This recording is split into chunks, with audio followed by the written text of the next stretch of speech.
हम climate chronicles का नया एपिसोड लेके आ गए हैं अपर शे गांव में।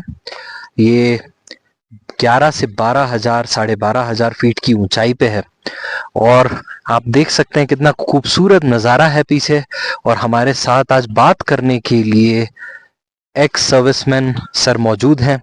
सर से पहले उनका इंट्रोडक्शन लेते हैं और फिर आगे की चर्चा करेंगे। सर, आपका शुभ नाम? मैं मेरा नाम है छिरिंग मोटुप जी मैं इंडियन आर्मी एक सर्विसमैन हूँ। जी मैं सुबेदार ऑनरी कैप्टन से रिटायर हो गया आज से 24 साल पहले। जी जी जी जी तो सर, आप इंडियन आर्मी में भी आपने सर्व किया है, तो आप इसी गांव में निवासी हैं पहले से ही? जी यस, जी मैं इधर ही का इसी गांव का पैदाइश हूँ और मैं 1972 जी में इंडियन आर्मी में ज्वाइन किया था। जी अभी मैं रिटायर होकर 24 ईयर हो गया। जी। तो अभी मैं जमींदारी का काम कर रहा हूँ, जमीन घर वगैरह देखते हैं, मवेशी अच्छा गाय जी। वगैरह सारा देखते हैं। तो मतलब आप खेती भी करते हैं, सारी चीजें हैं। और जैसे ही हम बात कर रहे हैं तो हम पीछे, आप लोगों को अगर सुनाई नहीं दिया हो तो एक थंडर स्टॉर्म सा हुआ है और हल्की हल्की बूंदाबांदी भी स्टार्ट हो गई है। तो सर से यहीं से शुरू करते हैं कि सर, आपने अपने लाइफ स्पैन में इस तरह का क्लाइमेट कभी देखा है जो अभी क्लाइमेट चेंजेस लेह लद्दाख में हो रहा है? सिर्फ लेह लद्दाख में नहीं, ऑल ओवर द वर्ल्ड हो रहा है।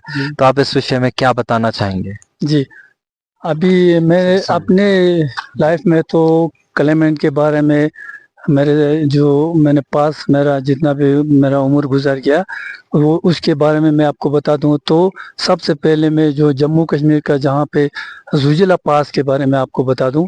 तो ये 1967 के दौरान जब मैं आर्मी में देखता हूँ तो सबसे ज़रूरी आर्मी का कन्वॉय जो आर्मी का जो माल जो राशन पानी लाते हैं आर्मी का गाड़ी पास करने के लिए, तो बहुत ही देर में बहुत मुश्किल से जुजिला पास क्लियर होकर के पास होके यहाँ पे आते थे।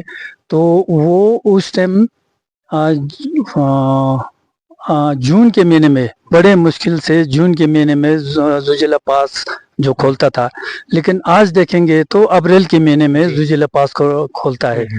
साथ में मेरे गांव के दाने बाएं जो भी यहाँ पे माउंटेन है उस माउंटेन में बहुत ही ग्लेशियर बर्फ हर टाइम सफेद ये सफेद माउंटेन आप जैसा बता रहे हैं पीछे है। जी और इस साइड भी जी है ना जी? इधर जी जी सर।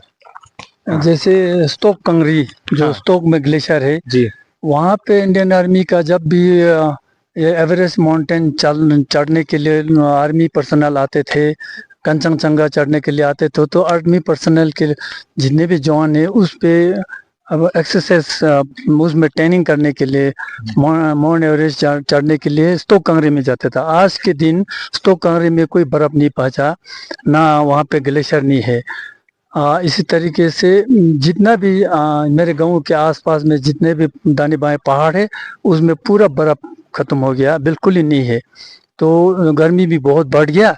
उस जमाने में तो हर टाइम सफ़ेद ग्लेशियर ढक के रहता था, तो यहाँ का तापमान बहुत ही अच्छा रहता था। हमारा जितना भी गेहूँ होता था, जो भी सब्जी होता था, सेब होता था, वो सब बहुत अच्छा होता था। लेकिन आजकल बहुत कीड़े आ गया है और गर्मी की वजह से सारा जितना भी हमारा जैसे गेहूँ होता है वो ठीक तरीके से नहीं होते हैं।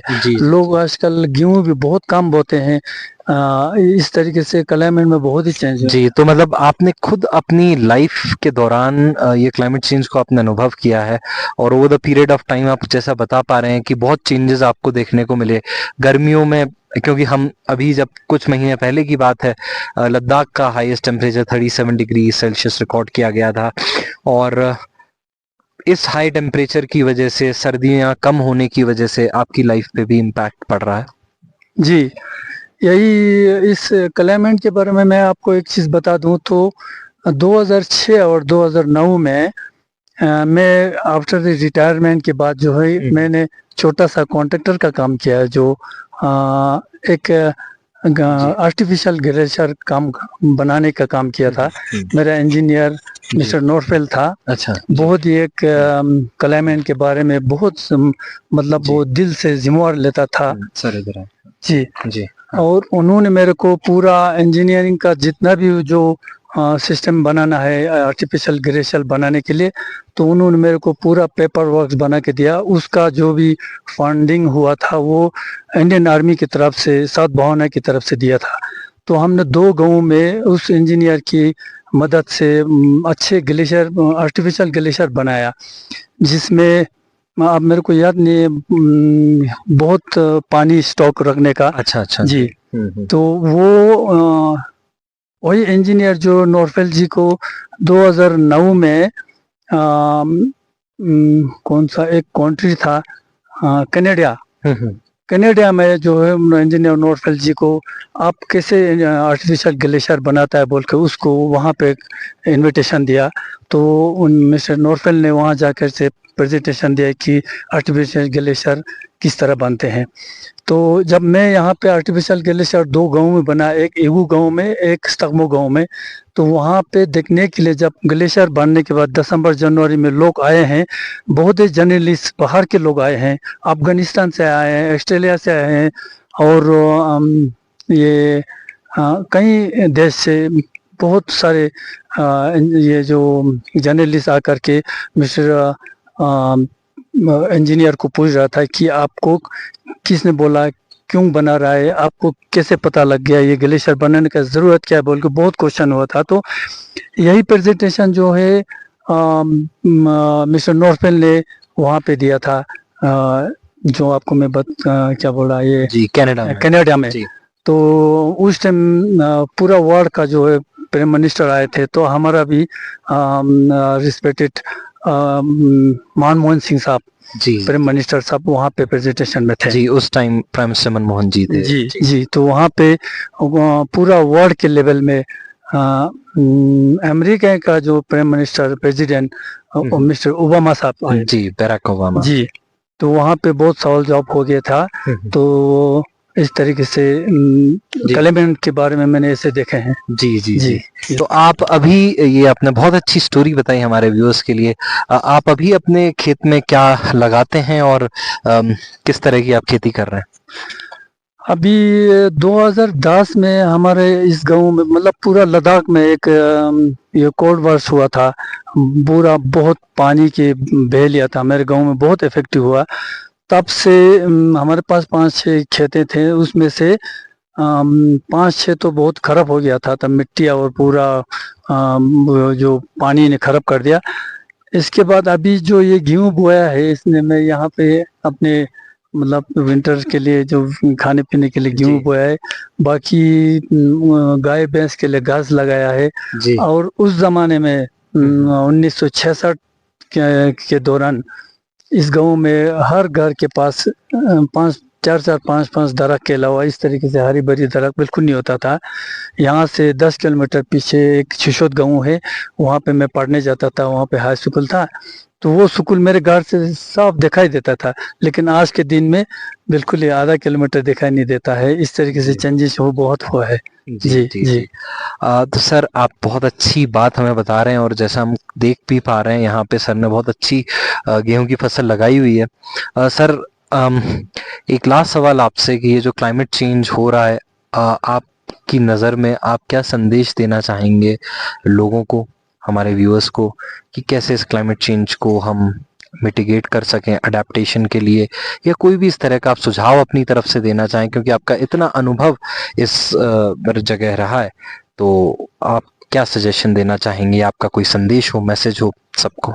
जी, मैंने अपने लाइफ में अपने आंखों देखी बात है कि मैं इंडियन आर्मी में था, तो मैं ग्लेशियर में रहा, ग्लेशियर पिघलते हुए मैंने देखा। इसके बाद चाइना बॉर्डर में यहाँ पे चुशुल, देमचोक, बहुत सारे जितना भी चाइना का पोस्ट है वहाँ पे मैं रहा, तो वहाँ भी बहुत बर्फ़ होते थे, वो सारा पिघल के अभी आने वाला ऐसा अच्छा बात नहीं है मैं बोल दूं तो, आने वाला 10 या 15 साल के अंदर जो ना पानी की बहुत कमी होने वाला है। तो अभी मैं लोगों को क्या बताया, मैं लोगों को मैं रिक्वेस्ट करता हूँ कि इसके बारे में, क्लाइमेट के बारे में हम लोगों को क्या करना चाहिए, क्या सोच करना चाहिए, किस तरीके से बचा जाएंगे, इस क्लाइमेट को हम लोग ना बिगाड़ें। इसके बारे में बहुत सारे लोग जितने भी जो गवर्नमेंट ऑफ इंडिया का ऑफिसर हो, जी। गवर्नमेंट ऑफ इंडिया का मिनिस्टर हो, हम्म। बुजुर्ग लोग हो, जो भी बड़े मतलब दिमागी आदमी हो, वो सब इसके बारे में सोचना पड़ेगा। बिल्कुल। नहीं तो आने वाला 10-15 साल में बहुत ही पानी का कमी होने का बहुत डर है। जी जी। तो अगर पहाड़ के ऊपर बर्फ ना रहे हम्म। तो पानी कहाँ से आएंगे? बिल्कुल। जैसे हमारे लद्दाख जैसा हो तो पूरा पहाड़ से पानी पिघल के फिर आते हैं, उसी पानी से हमारा पूरा गाँव में जो है ना सिंचाई होता है, पूरा जो जमींदारी लोग करते हैं। लेकिन पहाड़ के ऊपर जब बर्फ नहीं होगा तो बिल्कुल ही पानी नहीं आएगा, ये तो सबको देखना पड़ेगा। तो मैं सारे लोगों से मैं रिक्वेस्ट करता हूँ, मैं धन्यवाद करता हूँ कि इसके बारे में सब लोग सोचें। जी। मैंने तो अपने आंखों से 3-4 पास देखा है, जो जुजिला, खरदुंगला, ये चंगला, इस तरीके से एक बहुत ही, और सबसे लद्दाख में मतलब वर्ल्ड में ऊंचा है जो 19,000 फीट के जो पास के ऊपर भी मैं जा चुका हूँ। जी। वहां से पूरा बर्फ बिल्कुल ही ना के बराबर, बिल्कुल ही नहीं, सोचो देखने में बिल्कुल बर्फ नहीं है। तो पहले जमाने में बहुत ही बर्फ होता था, तो इसके बारे में तो सबको सोचना पड़ेंगे। जी। तो सारे लोगों से यही बात करते हैं कि भाई इसके बारे में हम लोग क्या करें। जी जी। आने वाला 15 साल ही रहा है, पक्का पानी नहीं आएंगे। पहाड़ से पानी नहीं आया तो लोग कैसे बैठेंगे? जी। जैसे मैं बता रहा हूँ। जी। तो सर ने एक बहुत अच्छा संदेश और मैसेज हमें दिया हुआ है कि इस क्लाइमेट चेंज से लड़ना सिर्फ गवर्नमेंट का दायित्व नहीं है, उसके लिए सबको साथ आना पड़ेगा, सब लोगों को आगे आना पड़ेगा।